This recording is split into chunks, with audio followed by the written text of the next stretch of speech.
شیخ شرف الدین نے وہ چادر کاندھے پر ڈالی اور بازار کے راستے سے مدینہ کی طرف چل دیے۔ جب بازار میں پہنچے پیچھے سے ایک بوڑھے نے آواز دی اور کہا کہ شرف الدین رکو تو صحیح۔ انہوں نے کہا کہ کیا بات ہے؟ کہا کہ وہ قصیدہ کو سنا دو جو رات رسول اللہ صلی اللہ علیہ وسلم کے حضور سنایا تھا۔ شرف الدین سوچنے لگے یہ قصیدہ تو میں نے کسی کے آگے نہیں کہا، اس آدمی کو کہاں سے پتا چل گیا؟ یہ تیز تیز چلنے لگے کہ کہیں راز فاش نہ ہو جائے۔ اس آدمی نے پھر روکا اور پیچھے سے دامن پکڑ کر کھینچا اور کہا کہ شرف الدین کچھ اشعار تو سنا کے جاؤ۔ شرف الدین نے کہا مجھے کچھ پتا نہیں۔ کہا کہ رات جب تم وہ اشعار رسول اللہ کے دربار میں سنا رہے تھے تمہیں بڑے فاصلے پر تھا، وہاں سے نظر تو آ رہے تھے، آواز بہت ہلکی آ رہی تھی، مجھے وہ اشعار سنائی نہیں دیے، آپ وہ دوبارہ سنا دو۔ شرف الدین نے دامن چھڑا کر بھاگنا چاہا تو پیچھے سے اس نے کاندھا پکڑا اور کہا شرف الدین اگر وہ اشعار سنانا نہیں چاہتے تو نہ سناؤ، کم سے کم رسول اللہ کی وہ چادر تو دکھاتے جاؤ۔ اور حضرت قاری کریم کے اشعار دل کی ترجمانی کرنے والے ہیں۔ اردو میں اس سے زیادہ دکھے الفاظ کے ساتھ نعت کسی نے نہیں لکھی۔ نبی اکرم شفیع اعظم دکھے دلوں کا سلام لے لو، تمام دنیا کے ہم ستائے کھڑے ہوئے ہیں سلام لے لو۔ ألا بذكر الله تطمئن القلوب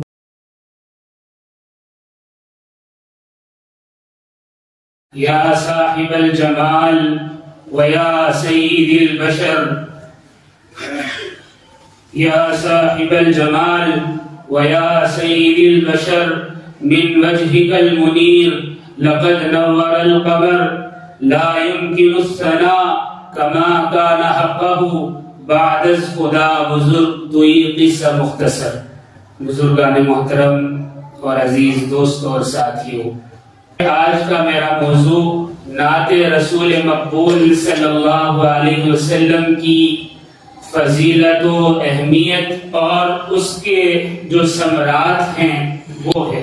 نعت کہتے ہیں تعریف کرنے کو، خوبیاں بیان کرنے کو، اور اصطلاح میں نعت رسول اللہ صلی اللہ علیہ وسلم کی تعریف، توصیف، ثنا، خوبیاں بیان کرنے کو کہا جاتا ہے۔ نعت عربی زبان کا لفظ ہے، حمد اور نعت کے معنی ایک ہی آتے ہیں، لیکن سب سے پہلے نعت کا لفظ حضرت علی کرم اللہ وجہہ نے نبی کریم علیہ السلام کی ذات مقدسہ کی توصیف پر جو قصائد اور اشعار کہے جاتے ہیں اس کے لیے استعمال کیا۔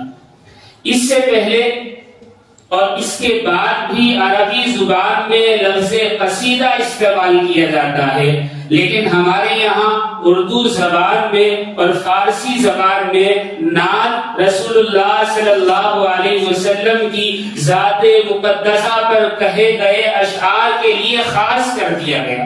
لفظ نعت نبی کے علاوہ اب کسی اور کے لیے نہیں کہا جاتا، نہیں لکھا جاتا اور نہ اسے استعمال کیا جاتا ہے۔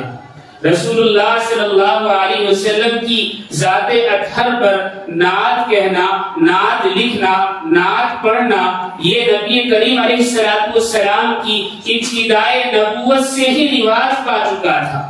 آپ کو تعجب ہوگا رسول اللہ صلی اللہ علیہ وسلم کی ذات اقدس پر سب سے پہلے قصیدہ اور نعت لکھنے والے آپ کے چچا حضرت ابو طالب تھے۔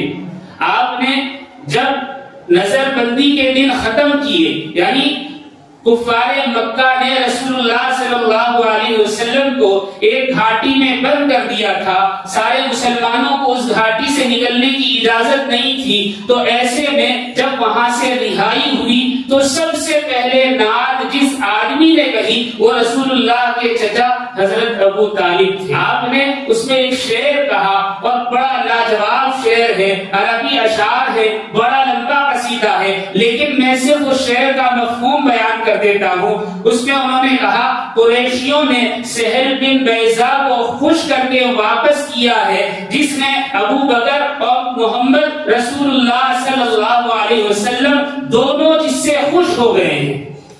وجہ کیا تھی؟ وجہ یہ تھی کہ شعب ابی طالب سے جب رہائی ہوئی اور وہاں سے مکہ واپس آئے تو یہ اس طور پر ممکن ہوا تھا کہ سہل بن بیضا نے کفار مکہ کے بعد سرداران سے بات کی دی کہ 3 سال سے زائد عرصہ گزر چکا ہے، اب یہ ظلم روا نہیں رکھا جا سکتا، لہٰذا جو ہم نے ایک مطالبہ رکھا تھا اور مسلمانوں کو مجبور کیا تھا اس سے ان کو بری کر دیا جائے اور یہ معاہدہ پھاڑ دیا جائے۔ تو سہل بن بیضا کے کہنے پر یہ پھاڑ دیا گیا۔ تو آپ کے چچا ابو طالب نے پہلا قصیدہ لکھا۔ نبی کریم علیہ السلام کی ذات سے جس کو جتنی محبت ہوگی وہ اتنا ہی آپ کا تذکرہ کرے گا، اتنا ہی آپ کی نعت کہے گا، اتنی ہی آپ کی حمد و توصیف بیان کرے گا۔ رسول اللہ صلی اللہ علیہ وسلم کی ایک حدیث بھی ہے، آپ نے ارشاد فرمایا جس کسی کو کوئی چیز محبوب ہوتی ہے وہ اس کا ذکر بار بار کرتا ہے، اور یہ بات صحیح بھی ہے۔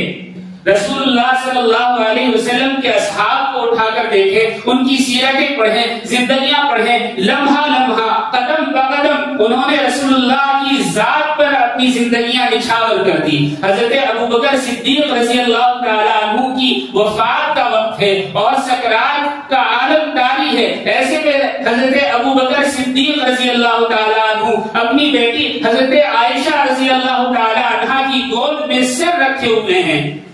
جب روح پرواز ہونے کے قریب ہوئی تو حضرت عائشہ صدیقہ رضی اللہ تعالیٰ عنہ نے بڑے کرب کے ساتھ روتے ہوئے ایک شعر کہا، اور شعر کیا تھا؟ آپ نے شعر کہا ابوبکر صدیق کے لیے کہ نورانی چہرے کی شادابی سے بادل سیراب ہوتے ہیں اور بیوائیں اس شفیق کی پناہ میں آتی ہیں۔ آپ نے حضرت ابوبکر کی شان میں ایک شعر کہا، ایسے میں حضرت ابوبکر نے آنکھیں کھولی، روح نکلنے کو ہے، ایسے عالم میں آپ نے فرمایا عائشہ یہ شان تو صرف رسول اللہ کی ہے، ابوبکر اس کا مستحق نہیں۔ مطلب یہ کہ سکرات کے وقت حضرت ابوبکر صدیق نے فرمایا کہ رسول اللہ کی شان بیان کی جائے، باقی کسی اور کی شان نہ بیان کی جائے۔ اللہ اکبر۔ حضرت عائشہ کوئی معمولی نہیں، نبی کریم علیہ السلام کی لاڈلی زوجہ، اور جس گود میں ابوبکر صدیق کی روح پرواز ہوئی اسی گود میں رسول اللہ نے اس دنیا سے پردہ کیا، اور حضرت عائشہ نے جب کہا تو کہا ابوبکر اس کا مستحق نہیں، جو بھی شان ہے وہ صرف رسول اللہ کے لیے ہے۔ اللہ اکبر۔ آپ نے امت کو ایک ادب دیا ہے کہ رسالت کی شان بیان کی جائے، توصیف بیان کی جائے، اس سے بڑھ کر کچھ نہیں۔ شاعر نے کہا ہے عجب چیز ہے عشق شاہ مدینہ، عجب چیز ہے عشق شاہ مدینہ، یہی تو ہے عشق حقیقی کا سینہ، ہے معمور اس عشق سے جس کا سینہ، اسی کا ہے مرنا اسی کا ہے جینا۔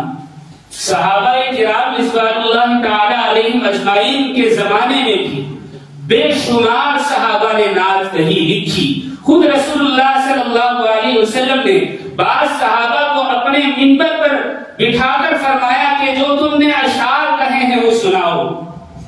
نعت کہنا بھی عبادت ہے، نعت سننا بھی عبادت ہے۔ جیسے قرآن کریم کی تلاوت عبادت ہے، اسی طرح رسول اللہ کی حمد و ستائش کی عبادت ہے۔ نبی کریم علیہ السلام کے صحابہ میں حافظ ابن البر رضی اللہ تعالیٰ عنہ نے لکھا ہے کہ 120 شعراء ایسے تھے جو صحابہ بھی تھے اور جنہوں نے صرف نعت رسول مقبول لکھی ہیں۔ اور پھر حافظ ابن سید الناس رحمت اللہ علیہ لکھتے ہیں کہ 200 صحابہ ایسے تھے جنہوں نے رسول اللہ صلی اللہ علیہ وسلم کی حمد و ستائش میں اشعار لکھے۔ اور ایک روایت میں آتا ہے، علماء نے تحریر کیا ہے، رسول اللہ صلی اللہ علیہ وسلم کی زندگی میں 206 صحابہ موجود تھے جنہوں نے رسول اللہ صلی اللہ علیہ وسلم کی نعت کہی۔ ہمارے پاس چند نام ہیں صحابہ کے، جن میں سے مشہور یہ ہیں کہ حضرت امیر حمزہ، حضرت علی کرم اللہ وجہ، حضرت عبداللہ بن رواحہ، حضرت کعب بن مالک، حضرت ابو عزہ بن عبداللہ، حضرت ابو عبداللہ محمد بن زید، حضرت عباس بن مرداس اور حضرت قیس بن عبداللہ، حضرت کعب بن زہیر، حضرت حسان بن ثابت کا نام ہمارے سامنے ہے کہ یہ نعت کہنے والے صحابہ ہیں۔ ان کے علاوہ اور صحابہ بھی ہیں، اور صحابیات میں مشہور صحابیات جنہوں نے رسول اللہ پر نعت کہی، حضرت صفیہ بن عبد المطلب، حضرت عاتقہ بن عبد المطلب، حضرت عائشہ بنت ابو بکر اور حضرت فاطمہ الزہرا رضی اللہ تعالی عنہما ہیں۔ اور پھر بعد میں ائمہ اربعہ کی تو بات ہی کچھ اور تھی۔ ائمہ اربعہ کے علاوہ امام غزالی نے نعت لکھی، جنید بغدادی نے نعت لکھی، رومی نے نعت لکھی، سعدی نے نعت لکھی، رازی نے نعت لکھی، جامی نے نعت لکھی، شیخ عبد القادر جیلانی نے نعت لکھی، حافظ شیرازی نے نعت لکھی، شیخ فرید الدین عطار نے نعت لکھی، امیر خسرو نے نعت لکھی، شاہ ولی اللہ محدث دہلوی نے نعت لکھی، شاہ عبد العزیز محدث دہلوی نے نعت لکھی، حجت الاسلام حضرت مولانا قاسم نانوتوی نے نعت لکھی، حضرت مولانا گنگوہی نے نعت لکھی، حضرت مولانا حسین احمد مدنی نے نعت لکھی، حضرت مولانا مفتی محمود حسن گنگوہی نے نعت لکھی، خواجہ عزیز الحسن مجذوم نے نعت لکھی، مولانا اسد اللہ نے نعت لکھی، اسی طرح علامہ اقبال نے بے شمار نعتیں کہی، شاہ ابرار الحق نے نعت کہی، مفتی محمد شفیع نے نعت کہی، مولانا مناظر احسن گیلانی نے نعت کہی، شیخ الحدیث شیخ زکریا رحمۃ اللہ علیہ نے نعت کہی، قاری محمد طیب صاحب قاسمی نے نعت کہی، مولانا ادریس کانجوی نے نعت کہی، مفتی الہی بخش نے نعت کہی، اسی طرح علامہ شبیر احمد عثمانی نے، علامہ انور شاہ کشمیری نے، مولانا ظفر احمد تھانوی نے، قاری صدیق احمد باندھی اور آخر میں سید ابو الحسن ندوی رحمہ اللہ نے نعتیں لکھی۔ بے شمار نام ہیں، یہ چند مشہور نام میں نے آپ کے سامنے لیے ہیں۔ حضرت قاری طیب صاحب رحمۃ اللہ علیہ نے بڑی قلب کے ساتھ نعت لکھی، اور شیخ زکریا رحمۃ اللہ علیہ نے جو عشق رسول میں ڈوب کر نعت لکھی، اس میں آپ کی نعت کا ایک شعر ہی ساری کی ساری توصیف بیان کرنے کے لیے کافی ہے۔ آپ نے لکھا عروج قاسمی کی انتہا ہے، عروج قاسمی کی انتہا ہے کہ ہے خاک کف پائے محمد صلی اللہ علیہ وسلم۔ اللہ اکبر، اللہ اکبر۔ دارالعلوم دیوبند کے سرخیل حاجی امداد اللہ مہاجر مکی جب ہجرت کر کے تشریف لے گئے تو روزے اطہر پر کرب میں، غم میں ڈوبے ہوئے الفاظ آپ نے نادیہ اشعار میں ڈھال کر کہے تو کہا کر کے نثار آپ پر گھر بار یا رسول، کر کے نثار آپ پر گھر بار یا رسول، اب آ پڑا ہوں آپ کے دربار یا رسول، ہو آستانہ آپ کا امداد کی جلی، ہو آستانہ آپ کا امداد کی جلی، اور اس سے زیادہ کچھ نہیں درکار یا رسول۔ اللہ اکبر، کیا اشعار ہیں، کیا اشعار ہیں، دلوں کو جھنجھوڑنے والے، دلوں کو جھنجھوڑنے والے۔ حضرت حافظ ضامن شہید رحمۃ اللہ علیہ کے بارے میں تو آپ نے سنا ہوگا۔ حافظ ضامن شہید کوئی معمولی آدمی نہیں ہے، جنگ آزادی میں پانی پت کی جنگ میں شہید ہوئے، شہادت سے پہلے بڑی کرامتیں ظاہر ہوئی۔ یہاں وقت نہیں ہے کہ میں وہ ساری تفصیلات آپ کے گوش گزار کروں، اتنا سن لیں کسی جلسے میں مدعو کیا گیا، آپ وہاں تشریف لے گئے، اناؤنسر نے اچانک اعلان کر دیا کہ حضرت حافظ ضامن آپ کے سامنے نعت سنائیں گے۔ حافظ ضامن کھڑے ہوئے اور کہا کہ بھائی مجھے تو کوئی نعت یاد نہیں ہے، میں نعت کیسے کہوں؟ کہا کہ حضرت اب تو نام لے دیا، اب تو پڑھنی پڑے گی۔ حافظ ضامن شہید رحمت اللہ علیہ نے اسی جلسے میں کھڑے ہو کر فی البدی 160 عربی اشعار کہے، 160 فی البدی، اور پھر ان کو یاد بھی کر لیا۔ مجمع زار و قطار رونے لگا۔ پھر آپ نے ارادہ کیا کہ جب حج بیت اللہ کے لیے جاؤں گا تو روزہ اطہر پر حاضر ہو کر یہ اشعار سناؤں گا۔ آپ نے یہ طے کر لیا، اور جب حج کے لیے آپ تشریف لے گئے تو یہ آپ کا آخری حج تھا، اور آپ کا معمول یہ تھا جیسے ہی عرب سرزمین شروع ہوتی، ابھی مکہ نہیں آیا، مدینہ نہیں آیا، بلکہ ریگستانی علاقہ جو حجاز کہلاتا تھا اب سعودی کہلاتا ہے، جیسے ہی شروع ہوتا سواری سے اتر جاتے، اپنے جوتے اتار کر پھینک دیتے اور ننگے پاؤں عشق رسول میں چلتے ہوئے جاتے اور فرماتے مجھے یہ گوارا نہیں کہ کہیں رسول اللہ صلی اللہ علیہ وسلم کا مبارک قدم رکھا ہو اور میں وہاں اپنے جوتے یا اپنی سواری کا پاؤں رکھوں۔ یہ محبت تھی، یہ عشق تھا۔ آپ نے حج کیا، حج سے فارغ ہو کر مدینہ کے لیے چلے تو اس وقت جو گورنر تھا، گورنر کے خواب میں رسول اللہ صلی اللہ علیہ وسلم تشریف لائے اور حافظ ضامن شہید کا چہرہ دکھایا اور کہا کہ یہ شخص مدینے آ رہا ہے، اس کو مدینے آنے سے روک دو۔ گورنر نے سوچا ہو سکتا ہے ایسے ہی خیال آیا ہو۔ دوسرے دن پھر وہی خواب آیا تو اس نے سنجیدگی سے لیا اور جو قافلے مدینے کے جانب جا رہے تھے اپنی فوج کو بھیجا کہ جا کر اس آدمی کو تلاش کرو، ایسا ایسا حلیہ اور وضاحت ہے۔ لیکن سپاہیوں کو حضرت حافظ ضامن شہید نہیں ملے، وہ واپس آ گئے۔ تو پھر تیسرے دن نبی کریم علیہ السلام نے خواب میں تنبیہ فرمائی کہ اس شخص کو مدینہ آنے سے روک دو۔ گورنر خود گھوڑے پر سوار ہوا، سپاہیوں کو لیا اور قافلہ در قافلہ لوگوں کو دیکھتا ہوا چلا۔ ایک جگہ پہنچ کر دیکھا کہ ایک آدمی ننگے پاؤں، ننگے سر، پھٹے ہوئے کپڑوں میں، گرد و غبار میں اٹا ہوا مدینے کی جانب جا رہا ہے۔ دیکھا، پہچان لیا کہ یہی ضامن ہے جس کا چہرہ دکھایا گیا تھا۔ کہا کہ آپ مدینے نہیں جا سکتے۔ کہا کہ مجھے کیوں نہیں جانے کی اجازت دی جاتی؟ کہا کہ یہ رسول اللہ کا حکم ہے۔ حافظ ضامن حیران رہ گئے، کہا کہ رسول اللہ نے مجھے مدینے آنے سے کیسے روک دیا ہے، وجہ تو بتاؤ۔ گورنر رونے لگا اور کہنے لگا حضرت آپ کو مدینے جانے سے ہم نہیں روکتے، لیکن رسول اللہ صلی اللہ علیہ وسلم نے ارشاد فرمایا کہ ضامن نے کچھ نعتیہ اشعار کہے ہیں، وہ میرے روزے پر آ کر اگر وہ نعت پڑھ دے، وہ اشعار سنا دے تو اس کے اعزاز میں مجھے قبر سے اٹھنا پڑے گا اور میرا اٹھنا قیامت سے۔ اللہ حضرت حافظ ضامن شہید رونے لگے، فرمایا جب رسول اللہ کا حکم ہے تو پھر اب مدینے نہیں جاؤں گا۔ واپس ہندوستان تشریف لے آئے اور پانی پت کی جنگ میں شہید ہو گئے۔ حضرات، دل سے کہے جانے والے اشعار اثر رکھتے ہیں۔ حضرت مولانا حسین احمد مدنی رحمۃ اللہ علیہ جنہوں نے 18 سال منبر نبوی پر حدیث پڑھائی، جن کے متعلق حضرت عبداللہ رحمۃ اللہ علیہ لکھتے ہیں کہ میں نے خواب میں رسول اللہ کے آگے خود مولانا حسین احمد مدنی کو بخاری شریف سناتے ہوئے دیکھا۔ اللہ رسول اللہ صلی اللہ علیہ وسلم نے 21 سال کی عمر میں بآواز بلند روزے کی جالیوں سے آپ کے سلام کا جواب دیا۔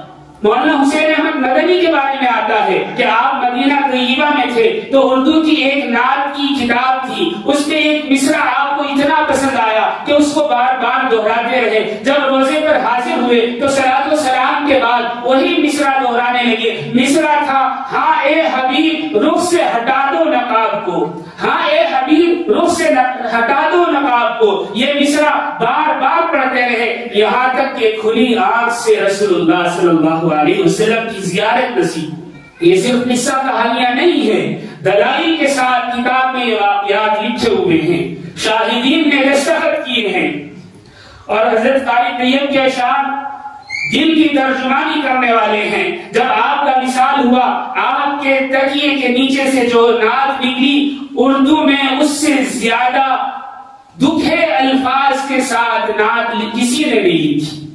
آپ نے جو اشعار لکھے اس کا پہلا شعر تھا نبی اکرم شفیع اعظم دکھے دلوں کا سلام لے لو، نبی اکرم شفیع اعظم دکھے دلوں کا سلام لے لو، تمام دنیا کے ہم ستائے کھڑے ہوئے ہیں سلام لے لو۔ شیخ سعدی رحمۃ اللہ علیہ نے رسول اللہ صلی اللہ علیہ وسلم کی شان میں ایک ربائی کہی۔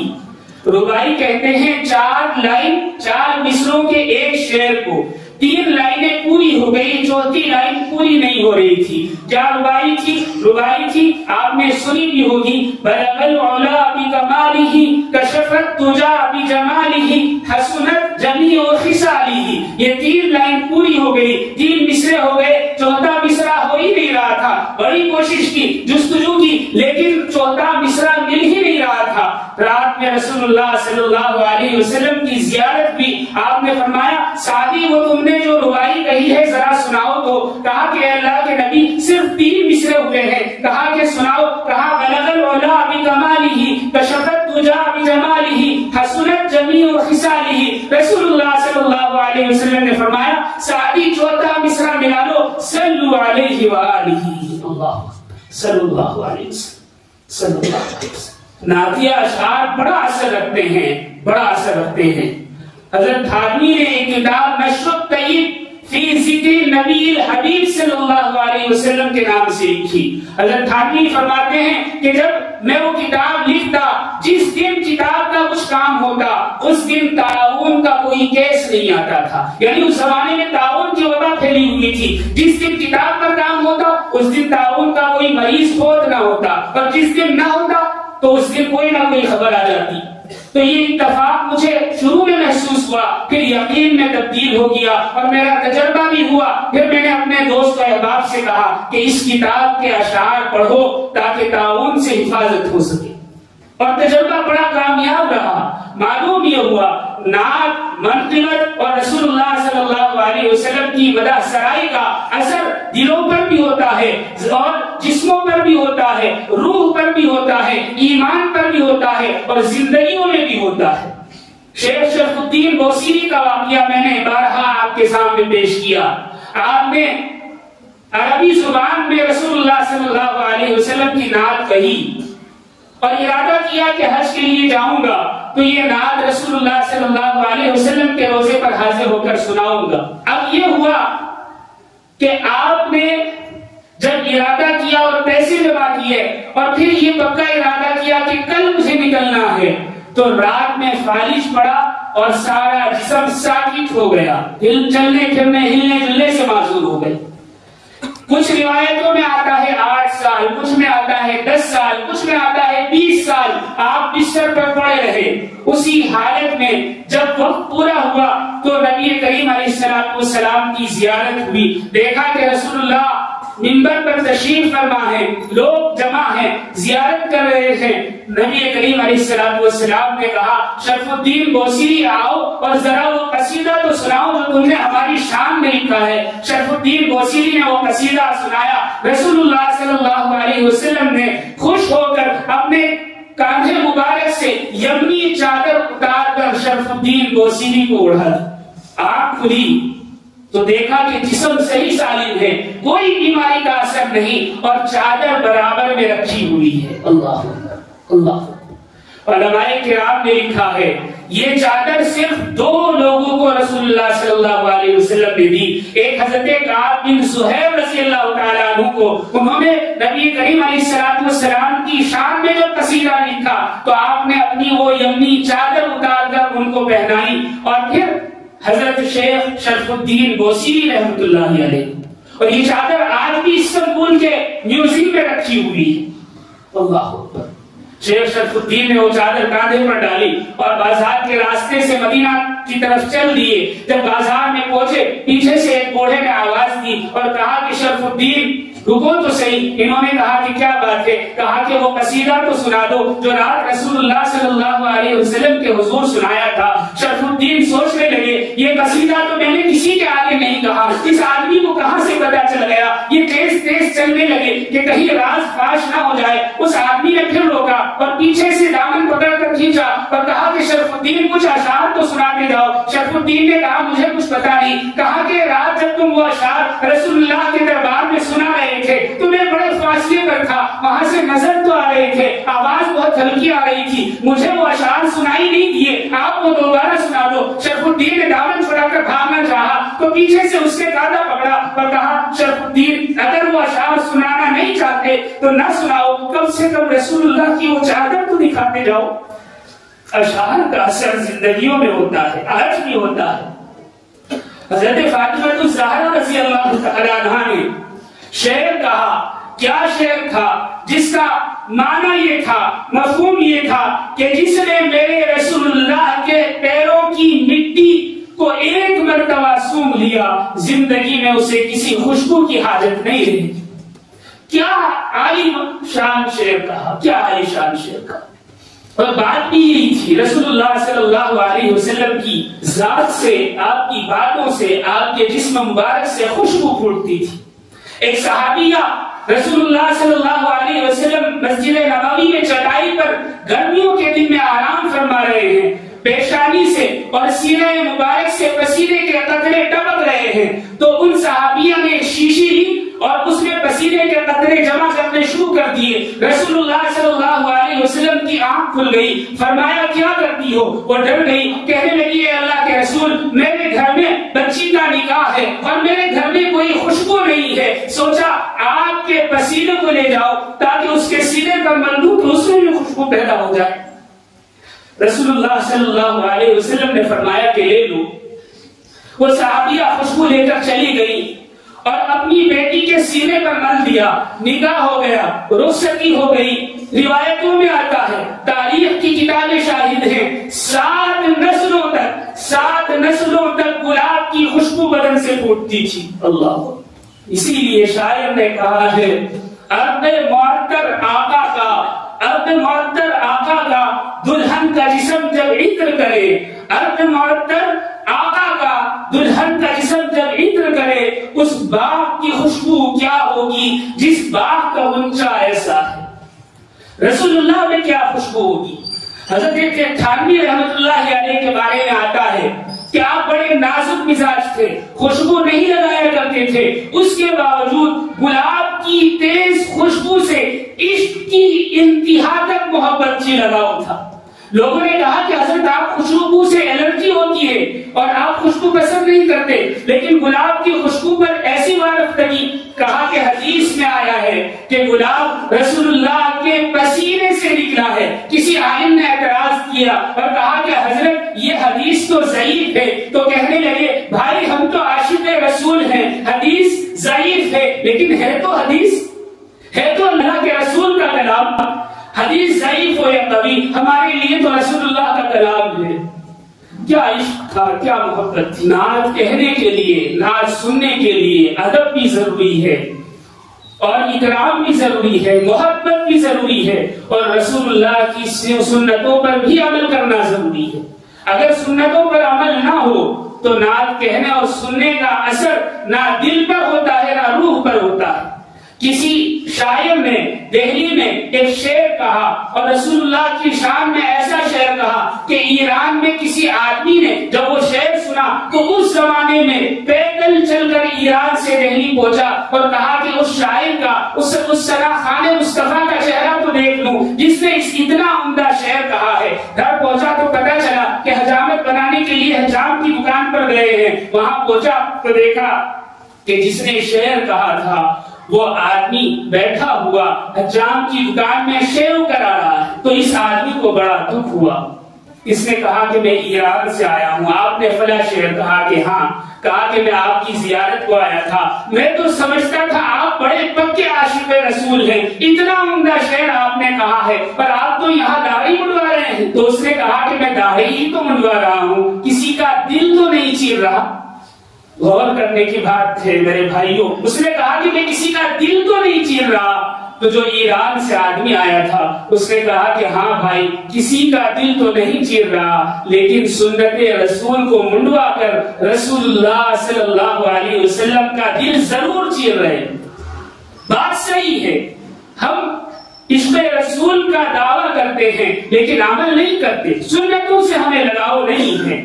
شاعر نے اسی کو کہا ہے جو اصول شرع کا پابند رہ سکتا نہیں, جو اصول شرع کا پابند رہ سکتا نہیں وہ محمد مصطفیٰ کی نعت کہہ سکتا نہیں. جب سنتوں پر عمل نہ ہو تو پھر دل پر اس نعت کا اثر کیا ہوگا. ہمارے ہاں جو بادشاہ گزرے ہیں وہ بھی سنتوں پر تو عمل کرنے والے ہی تھے. رسول اللہ صلی اللہ علیہ وسلم کا اکرام ان میں اتنا تھا کہ آج ہم میں نہیں ہے. محمود غزنوی کے بارے میں آتا ہے کہ اس نے ایاز کے بیٹے محمد سے کہا کہ تم مجھے وضو کرا دیا کرو. کہا کہ ٹھیک ہے. ایاز کا بیٹا محمد وضو کرانے کے لیے متعین ہو گیا. تہجد میں محمود غزنوی نے ایک دن آواز لگائی, ایاز کے بیٹے کو بلاؤ مجھے وضو کرنا ہے. وضو ہوا. وضو کے بعد جب ہاتھ پہنچنے لگا تو ایاز نے ڈرتے ڈرتے عرض کی کہ حضور آپ ہمیشہ محمد کہہ کر پکارتے ہیں, آج آپ نے ایاز کے بیٹے کو بلاؤ کہا, ایسا کیا گستاخی ہو گئی جو صاحبزادے کا نام لینا پسند نہیں کیا. تو محمود غزنوی نے کہا کہ بات دراصل یہ ہے کہ آج جب مجھے وضو کرنا تھا اس وقت میں بے وضو تھا اور میری غیرت نے گوارا نہیں کیا کہ جس کا نام محمد محمد کے نام پر ہو، اس لفظ محمد کو، اس میں محمد کو بغیر وضو کے پکارو۔ اللہ، یہ ادب تھا، یہ مقام تھا حضرات کا۔ نعت رسول اللہ صلی اللہ علیہ وسلم کی حمد و ستائش کو کہتے ہیں۔ نعت کی علماء نے دو قسمیں بیان کی ہیں، ایک نعت لسانی ہے اور ایک نعت ایمانی ہے۔ لسانی نعت کہتے ہیں ایسی نعت کو جس میں خوب اوزان کا خیال رکھا جائے، زبانی الفاظ کی خوبصورتی پر پورا دھیان دیا جائے، اور ایمانی نعت کہتے ہیں زبانی الفاظ کی خوبصورتی کے ساتھ اسلامی حلاوت کے ساتھ نعت کہی جائے، یہ ایمانی نعت ہے۔ مطلب یہ کہ غیر مسلموں نے بھی نعت کہی لیکن ایمان نہ ہونے کی وجہ سے ان کی نعتیں مقبول نہیں ہوئی، دل پر ان کا اثر نہیں ہوا۔ آپ نے بارہا یہاں حضرت ڈاکٹر اظہار افسر صاحب رحمۃ اللہ علیہ کو سنا ہوگا، آپ کے استاد جو تھے وہ غیر مسلم تھے، اور ایک مرتبہ انہوں نے نعت کہی، ایسی نعت کہی کہ مجمع سالوں قطار رونے لگا۔ جب نعت کہی تو حضرت نے کہا کہ آج تو آپ نے بڑا عمدہ کلام کہا استاد محترم، ایسی نعت تو ہم نے کسی مسلمان سے بھی نہیں سنی۔ ایمان اور غیر ایمان کا فرق سمجھ میں آئے گا۔ انہوں نے کہا یہ لسانی نعت تھی، یہ الفاظ صرف گلے سے اوپر کے تھے، اگر نیچے کے ہوتے تو ایمان نہ لے آتا۔ مطلب یہ کہ نعت کا تعلق ایمان سے بھی۔ اگر کوئی کہتا ہے کہے اچھی بات ہے لیکن صرف یہ لفظ ہے، اگر اس کا روحانی اثر ہے تو پھر ایمان اس کے لیے شرط ہے۔ نعت کے آداب ہیں، اور آداب کیا ہیں؟ کلام کی خوبصورتی کے لیے الفاظ اور اوزان کا درست ہونا ضروری ہے، اور پھر دل میں حلاوت کے لیے ایمان ہونا شرط ہے۔ اسی طرح روح میں سرایت کرنے کے لیے ادب شرط ہے، محبت شرط ہے۔ شاعر نے اسی کو کہا ہے محمد کی محبت دین حق کی شرط اول ہے، محمد کی محبت دین حق کی شرط اول ہے، اگر اس میں ہو کچھ خامی تو ایمان نامکمل ہے۔ حضرت شیخ زکریا رحمۃ اللہ علیہ نے ایک مرتبہ فرمایا کہ بھائی ہم حدیث پڑھاتے ہیں، اگر کوئی ہم سے یہ کہتا ہے کہ حدیث پڑھانے کا کیا فائدہ، حدیث پڑھانے سے کیا ملتا ہے؟ دنیا میں تو کوئی فائدہ ہے نہیں، چند پیسے ملتے ہیں جن میں گزارا بھی مشکل ہے، اور اگر کوئی بالفرض یہ بھی کہہ دے کہ نہ اس سے نیکیاں ملیں گی، نہ کوئی نامہ اعمال میں اضافہ ہوگا، نہ دنیا میں نہ آخرت میں یہ کلام کام آئے گا، تو بھی ہم حدیث پڑھانا نہیں چھوڑیں گے۔ اس لیے نہیں چھوڑیں گے کہ یہ محمد کا کلام ہے۔ اللہ اکبر، اللہ اکبر، کیا پیاری بات کہی آپ نے، محمد کا کلام ہے اس لیے ہم حدیث پڑھانا نہیں چھوڑیں گے۔ کیا عشق رسول تھا۔ نعت بھی رسول اللہ صلی اللہ علیہ وسلم کی مدح سرائی ہے، آپ پر کہا گیا کلام ہے، اور اس کو پڑھنا، کہنا، سننا عبادت ہے، اور یہ بالکل ایسے ہی ہے جیسے اللہ کا ذکر کیا جائے۔ بات ختم کرتا ہوں، شاعر نے کہا ہے روز اول سے میرا دل ہے فدائے مصطفیٰ، روز اول سے میرا دل ہے فدائے مصطفیٰ، تاج سر میرے لیے ہے نقش پائے مصطفیٰ، توڑ نادا غیر سے رشتہ یہی تحقیق ہے، دولت کونوں مکاں ہے زیر پائے مصطفیٰ۔ وآخر دعوانا ان الحمدللہ رب العالمین۔ کعبے پہ پڑی جب پہلی نظر، کیا چیز ہے دنیا بھول گیا، کیا چیز ہے دنیا بھول گیا۔